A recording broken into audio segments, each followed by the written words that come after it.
ফুরফুরা শরীফের পীর মুজাদ্দিদুজ জামান দাদা পীর কেবলা রহমাতুল্লাহ আলাইহি আল্লাহ পাকে হজ ব্রত পালন করবে। ও আল্লাহ পাকে বান্দারা, ফুরফুরার পীর মুজাদ্দিদুজ জামান দাদা হুজুর পীর কেবলা রহমাতুল্লাহ আলাইহি আল্লাহ পাকে খানায়ে কাবা শরীফ জিয়ারত করার জন্য হুজুরের কিছু সাথীর সঙ্গে, হুজুরের কিছু ভক্ত মুহিব্বিনকে নিয়ে আল্লাহর ওলি খানায়ে কাবা শরীফে জিয়ারতে চলে গেল। আল্লাহর ওলি ওই ফুরফুরা শরীফ থেকে অবস্থান করবা পরে দে মক্কা শরীফ খানায়ে কাবাটা যখন দেখলেন, চোখ দ্বারা ফোঁটা ফোঁটা ফোঁটা ফোঁটা পানি গড়িয়ে যেতে থাকে। আরো জোরে বলে, ফুরফুরা শরীফে পীর মুজাদ্দিদুজ জামান ওই হজ ব্রত পালন করবার সময় লক্ষ্য করে দেখা যায় আল্লাহ পাকের খানায়ে কাবা শরীফ তাওয়াফ করে, মাকামে ইব্রাহিমে 2 রাকাত নামাজ আদায় করে, সাফা মারওয়া সাই করে। বাবাজি ওই হাজরে আসওয়াদে চুমা দেন। ও জওয়ানেরা, আল্লাহর ওলি ফুরফুরা পীর মুজাদ্দিদুজ জামান হুজুর আমার যখন হজ করতে গেলেন, হুজুরের মনের বড় ইচ্ছা, হুজুরের মনের বড় বাসনা, আল্লাহ পাকের খানায়ে কাবা শরীফে আমি একটা বারের জন্য প্রবেশ করতে চাই।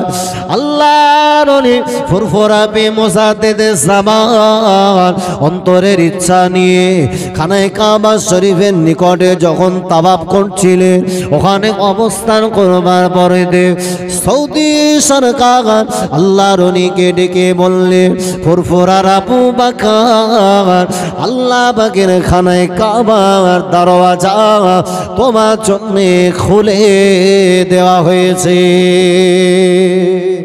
জোরে বলতে পারেন না? নারে তাকবীর, নারে তাকবীর। আল্লাহর ওলি হুজুরের প্রধানতম খলিফা, যিনি বসিরহাটের জমিনকে ধন্য করে শুয়ে রয়েছে, আল্লামা রুহুল আমিন রহমাতুল্লাহ আলাইহি পৃথিবীর জমিনে একজন বিদগ্ধ পণ্ডিত আলেম মানুষ, যার লেখনী শক্তি দ্বারা বাংলার জমিনে অসংখ্য গ্রন্থ রচনা রয়েছে, যার লেখনী শক্তি দ্বারা যে সমস্ত পুস্তকগুলো রচনা করেছিলেন, সেই সমস্ত পুস্তকগুলো পড়ে পড়ে বাংলার মুসলমান শিরিক বেদাত মুক্ত হয়েছিলেন। একবার চিল্লে বলতে পারেন না? নারে তাকবীর। আল্লাহর ওলি ফুরফুরা শরীফে পীর মুজাদ্দিদুজ জামান দাদা পীর কেবলা রহমাতুল্লাহ আলাইহি আল্লাহ পাকের খানায়ে কাবা শরীফ তাওয়াফ করবার পরে মদিনার জমিনে চলে গেল। আল্লাহ নবী বিশ্ব নবীর মাজারে আদোখান, আল্লাহ নবী মাজারে আদোখান সম্মুখে রাখবার পরে আমার নবীকে উদ্দেশ্য করে সালাম দেয়, আসসালামু আলাইকা ইয়া রাসূলুল্লাহ, আসসালামু আলাইকা ইয়া হাবিবাল্লাহ, আসসালামু আলাইকা ইয়া খায়রে খালকিল্লাহ। আল্লাহ নবীকে সালাম দেওয়া পরে আল্লাহ নবী নিজের জিয়ারত করবা পরে আল্লাহ নবী নিজের কবরস্থান থেকে, নিজের মাজারে আদোহা থেকে ফুরফুরার পীর মুজাদ্দিদুজ জামানের সালামের জবাবখানা দিয়েছিলেন।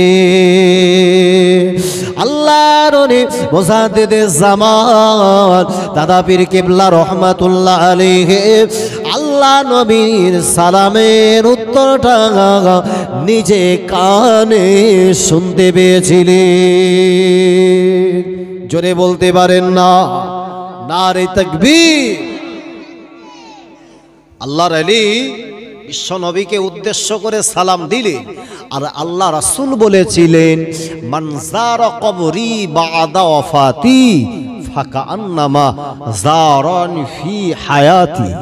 আমি নবী জানিয়ে দিলাম, দুনিয়ার জমিনে আল্লাহর যে সমস্ত বান্দা বান্দি আমার মাজারে আদহার জিয়ারত করতে আসে, সেই বান্দা যেন জীবিত হালাতে আমার সঙ্গে দিদার লাভে ধন্য হয়েছে। একবার জোরে বলতে পারেন না? বাবা জীবিত মানুষের সঙ্গে কথোপকথন করলে আপনাকে সালাম দিলে উত্তর বাপ দেন কি দেন না? আপনি আমাকে সালাম দিলেন, আমি কানে শুনতে পাবো কি পাবো? আর দাদা পীর কেবলা রহমাতুল্লাহ বলেছেন, আল্লাহ রসুল নিজের ওই মাজারে আদহার থেকে জীবিত মানুষের ন্যায় সালামের জবাব দিলেন। আমি ফুরফুরার আবু বকর আমার নিজে কানে বিশ্বনবীর সালামের জবাব শুনেছিলাম। এক বছরে বলে হুজুরের কিতাবে দেখা যায়, হুজুরের জীবনী গ্রন্থের ভিতরে লক্ষ্য করে দেখা যায়, হুজুর ওই দিনেতে মনে ইচ্ছা চাহিদা রাখলেন আল্লাহ রসুল যে হুজরা শরীফ সবুজ গম্বুজ, ওই সবুজ গম্বুজ নির্মিত ঘরে আমি ফুরফুরার আবু বকর একবার প্রবেশ করতে চাই। লক্ষ্য করে দেখা যায় সেই সময়কার সৌদি সরকার হুজুরের বড়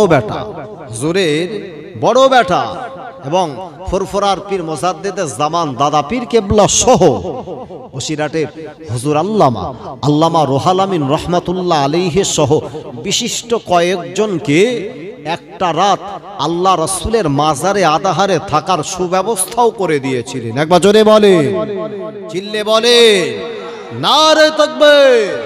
দরুদ শরীফা আল্লাহুম্মা সাল্লি আলা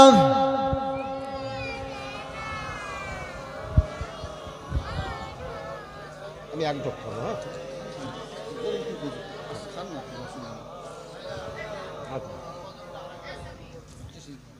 খুব মহব্বতে আল্লাহুম্মা সাল্লি আলা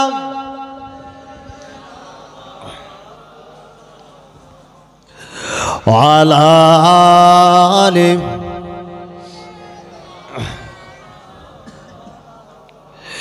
ও শহরি মোহাব্বত जहाँ मुस्तफा है वही घर बनाने को दिल चाहता है।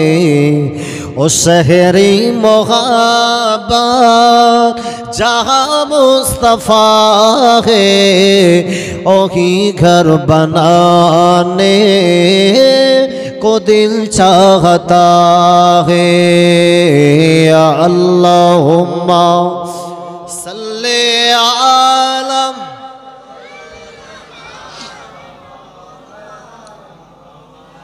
अला आलि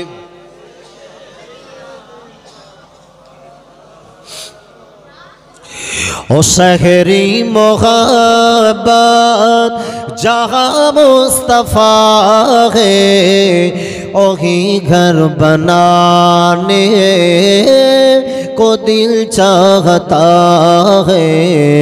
ओ शहरी मोहब्बत जहाँ मुस्तफा है वही घर बनाने को दिल चाहता है।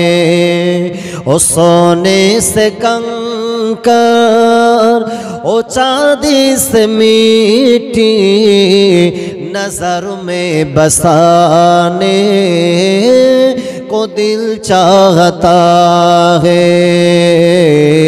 अल्लाहुम्मा सल्ले आला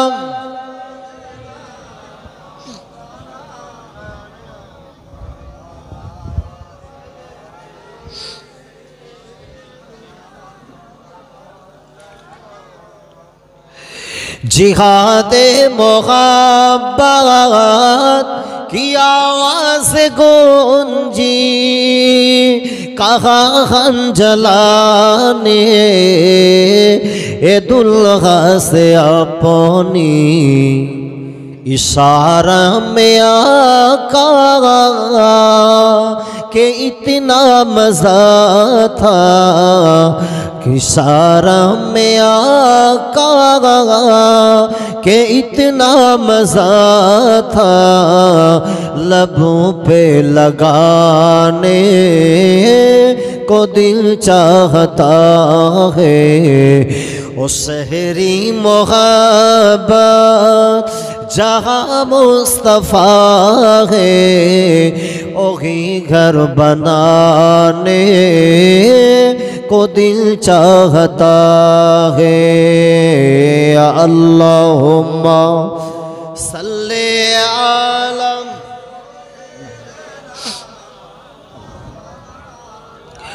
वाला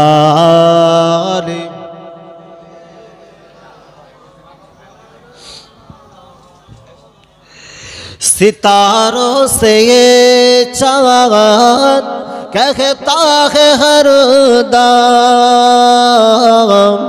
सितारों से ये चाँद कहता है हर दम, तुम ही क्या बताओ ओ ठुकरा काला, इशारे में आका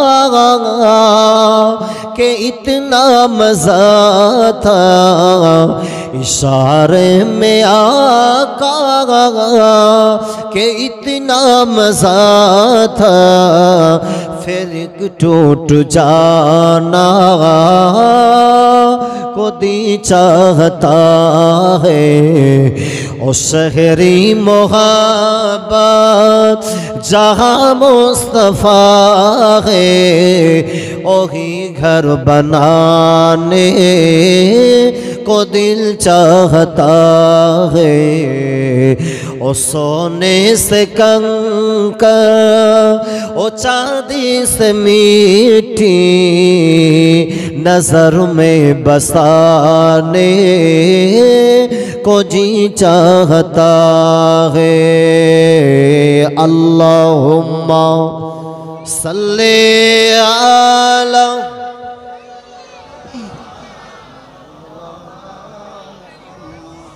वाला आले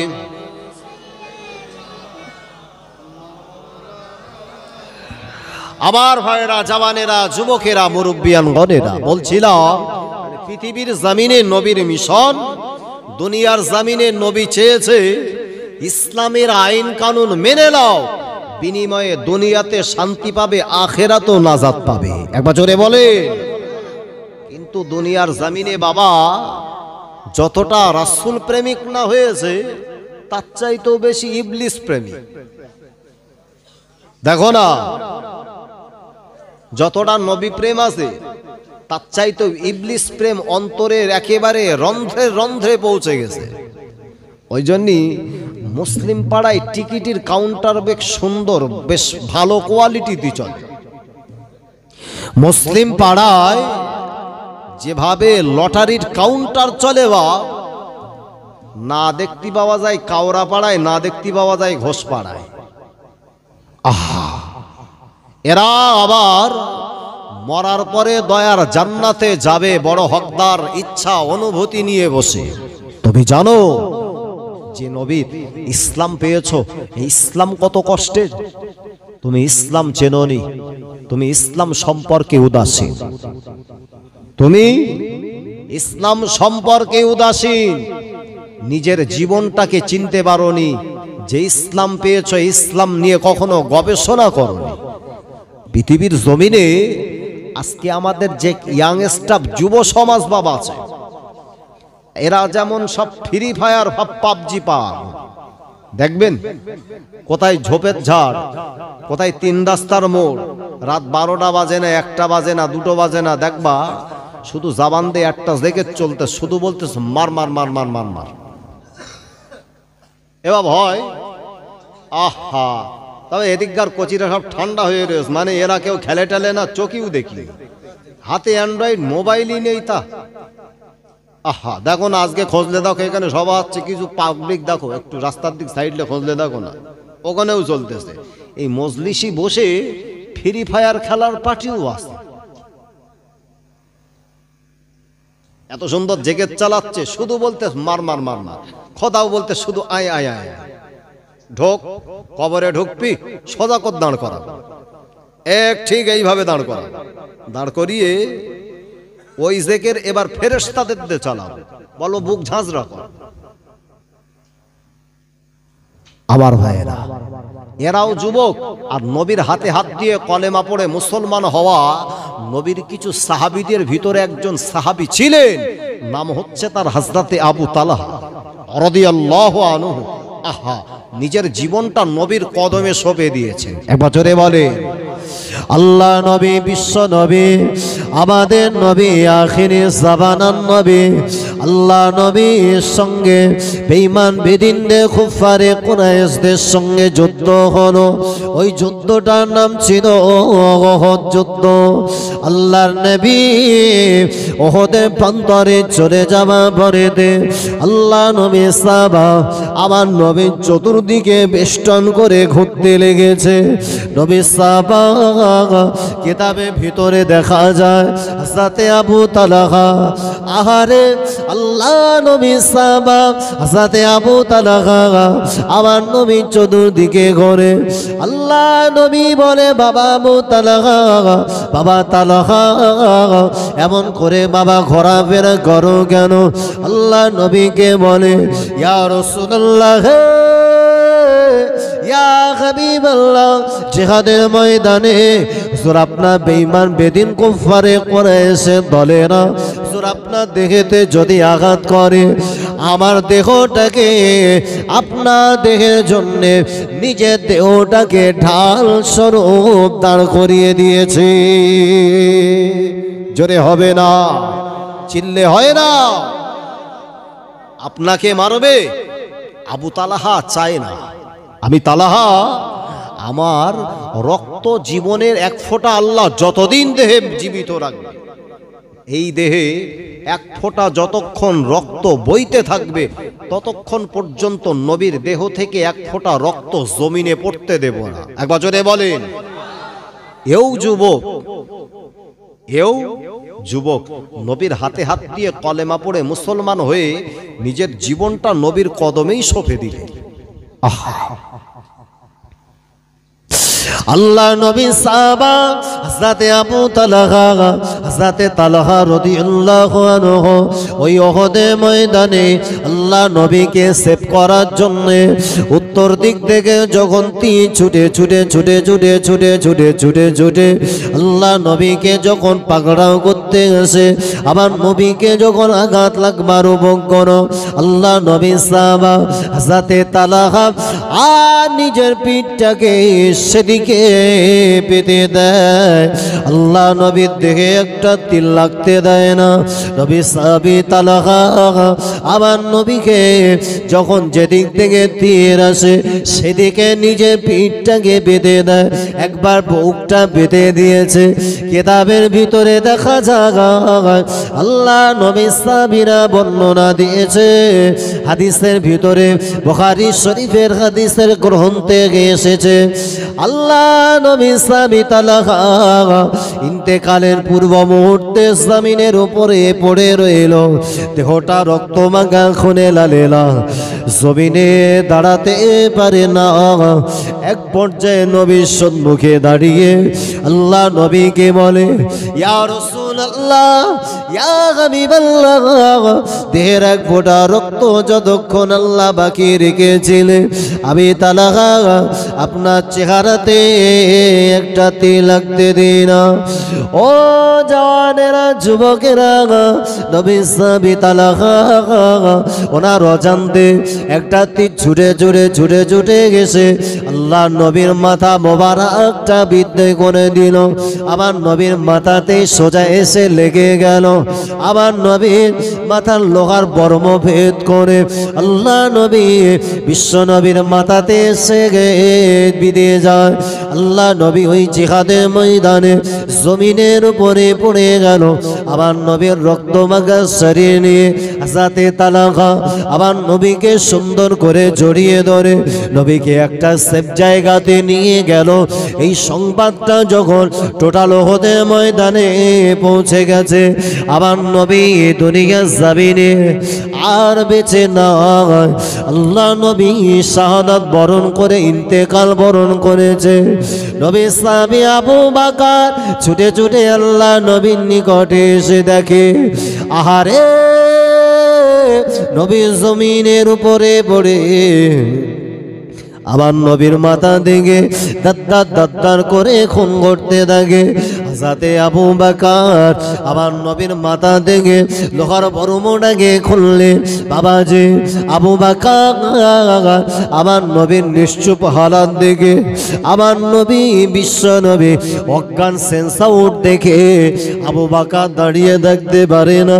ওই সময় হযরত আবু বকর আল্লাহ পাকের দরবারে হাত তুলে দোয়া চাই, আল্লাহ আমি আবু বকর আপনার কাছে দোয়া চাই, আল্লাহ পাক আপনি আমার নবীকে যেন তুলে নেবেন না গো, আপনি আমার নবীর জীবনটাকে ফিরিয়ে দেন।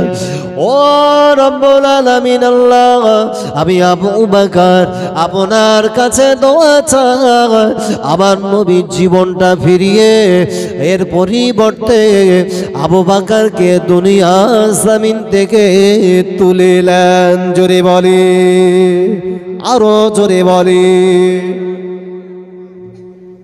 আমি আবু বকর আমার নবীর জন্য জীবনটা কুরবান করতে রাজি। আল্লাহ পাক আমার জীবনটাকে একবার নয়, দুবার নয়, তিনবার নয়, চারবার নয়, এই জীবন দেবেন আবার জীবন তুলে নেবেন, কিন্তু নবীর জন্য দুনিয়ার জমিনে শতবার কুরবান হতেও রাজি। একবার জোরে হবে না? আবু বকর তো হাউ হাউ করে কাঁদছে, নবী দুনিয়ার জমিন থেকে ইন্তেকাল বরণ করবে, আবু বকর মেনে নেয় না। দেখে নবীর রক্তমাখা শরীর, নবীর দেহ থেকে মাথা থেকে খুন গড়িয়ে গড়িয়ে পড়ে জমিন রক্তাক্ত। আবু বকর নবীকে নিজের উরুর উপরে রেখেছে। আল্লাহ নবী সাহাবী আবু বকর আল্লাহ নবী চেহারার দিকে তাকিয়ে হাউ হাউ করে কাঁদতে লেগেছে। ইয়া রাসূলুল্লাহ, ইয়া হাবিবাল্লাহ, একটা বারের জন্য চোখটাকে খুলে দেন। আমি আবু বকর আপনার বিদায় নেওয়াটা আমি আবু বকর মেনে নিতে পারি না। উহুদের ময়দানে হযরতে আবু বকর এত কান্না কাঁদে, আবু বকরের চোখের কান্না দেখে টোটাল উহুদের ময়দানে বেঈমান বেদিনেরা রটিয়ে দিল। আমার নবী ইন্তেকাল বরণ করেছে, আমার নবী মারা গেছে, আমার নবী শাহাদাত বরণ করেছে। ওই সময় নবী সাহাবীরা যখন আমার নবীর ইন্তেকালের সংবাদ শুনেছে, বেদিনরা যখন চক্রান্ত করে নবীর মৃত্যু সংবাদটা যখন নাটক করে ছড়িয়ে দিয়েছে, সংবাদ হযরতে ওমরের কানে চলে গেল। আহারে হযরতে ওমর ফারুক রাদিয়াল্লাহু আনহু ওই উহুদের ময়দানে দাঁড়িয়ে ওই সময় মক্কা মদিনা মানুষদেরকে ডেকে বলেছিল, ও মক্কা মদিনা মানুষেরা, আমি ওমর জানিয়ে দিতে পারি, আমি ওমর বলতে পারি আল্লাহ নবী এইভাবে আমাদের কাছ থেকে কখনো আলাদা হতে পারে না। আমি ওমর জানিয়ে দিলাম আমার নবী ইন্তেকাল বরণ করতে পারে না, আমার নবী ওমরকে ছেড়ে চলে যাবে না। আমি ওমর জানিয়ে দিলাম আমার নবী জিন্দা নবী, আমার নবী জিন্দা নবী, আমার নবী জিন্দা নবী। ওমরকে নবী সাহাবীরা বললেন, ভাই ওমর দেখো তো নবী আর চোখটাকে আলগা করে না। আল্লাহ নবী চোখটা বুঝিয়ে নিয়েছে। এই সময় আল্লাহ নবী সাহাবীরা ওই দিনে জিহাদে ময়দানে যে যার মতো সবাই যে যার জায়গাতে বসে বলল, কেউ আর যুদ্ধ করে না, কেন যুদ্ধ করব? দুনিয়া জমিনে নবী যদি না থাকে, নবী যদি মারা যায়, দুনিয়া জমিনে আর কার জন্য জিহাদ করব? আল্লাহ নবী সাহাবীদের ভিতর থেকে আমার নবীর একজন সাহাবা আমার নবীর নিকটে গিয়ে নবীর মাথা থেকে ওই লোহার বর্মটাকে নিজের তার দ্বারা সজোরে টান দিয়েছে। আমার নবীর মাথা থেকে ওই লোহার বর্মটা যখন বেরিয়ে আসলো, কিতাবের ভিতরে দেখা যায় নবী সাহাবীর দাঁত মোবারক একটা দুটো করে দুটো দাঁত শহীদ হয়ে গেল। আল্লাহ নবীর মাথা থেকে ফিনকি দিয়ে রক্ত বার হয়। তবে সাবিরা ওই জায়গাতে সুন্দর করে চেপে ধরে। কিছু সময় পরে আল্লাহ নবীর হুঁশ ফিরে গেল। আমার নবী পাকের দরবারে আল্লাহর তরফ থেকে ফেরেশতা জিবরাইল চলে গেল। আল্লাহ নবীকে এসে সালাম দিলে, আসসালামু আলাইকা ইয়া রাসূলুল্লাহ, আসসালামু আলাইকা ইয়া হাবিবাল্লাহ। আল্লাহ নবীকে সালাম দেবা পরে দে আল্লাহ নবী বললেন, ভাইয়াখি জিবরাইল, এইরকম একটি কঠিন সময়ে তুমি আমার কাছে কেন হাজির হয়েছো? আল্লাহর ফেরেশতা জিবরাইল বললেন, ইয়া রাসূলুল্লাহ, ইয়া হাবিবাল্লাহ, আল্লাহ আপনার নিকটে পাঠিয়েছে গো। আপনি যদি একটা বারের জন্য এই বেদিনদের এগেনস্টে যদি আল্লাহর কাছে দোয়া চান, আমার আল্লাহ পাক বেঈমান বেদিনদেরকে ওহদ পাহাড়টা চাপিয়ে তাদেরকে সমূলে দুনিয়ার জমিন থেকে, তাদের মানচিত্র থেকে ডিলিট করে দেবে। জোরে বলেন, চিল্লে বলেন নারে তাকবীর। আপনি শুধু একবার জবান দিয়ে চাইবেন, ওহদ পাহাড় তুলে বেদিনদের ঘাড়ের উপরে আল্লাহ চাপিয়ে দেবে। আল্লাহ রাসূল বললেন, আল্লাহ পাক এরা আমাকে চেনেনি তাই আমাকে মেরেছে।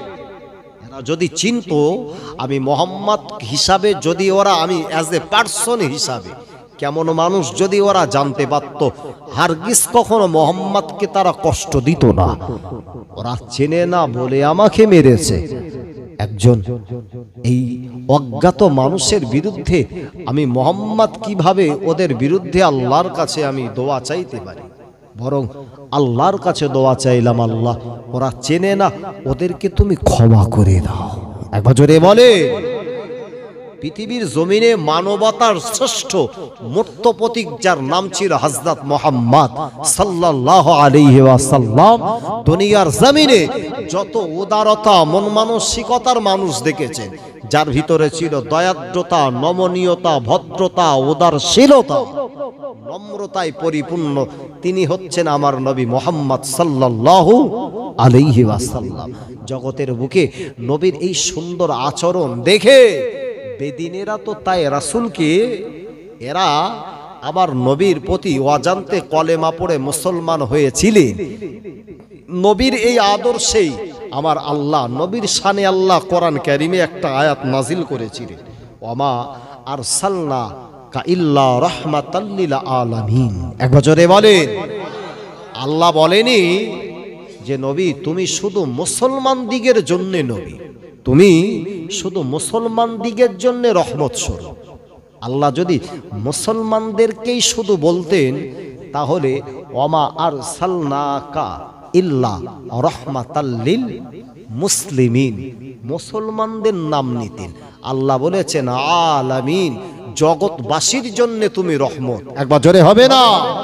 তাই তো লক্ষ্য করে দেখা যায় বিশ্বের বুকে যত নরকীটের আবির্ভাব হয়, কখনো নূপুর শর্মা, কখনো কর্ণাটকের ওই সমস্ত জালিয়াত, কখনো মহারাষ্ট্রের বুকে বিশ্বনবীর বিরুদ্ধে কুৎসা রচনা করার ক্ষেত্রে বাংলাদেশের বিতর্কিত নারী, দুনিয়ার জমিনে সবচাইতে জঘন্য অসভ্য মহিলা, নাম তার তাসলিমা নাসরিন, এরা নবীর বিরুদ্ধে কথা বলে।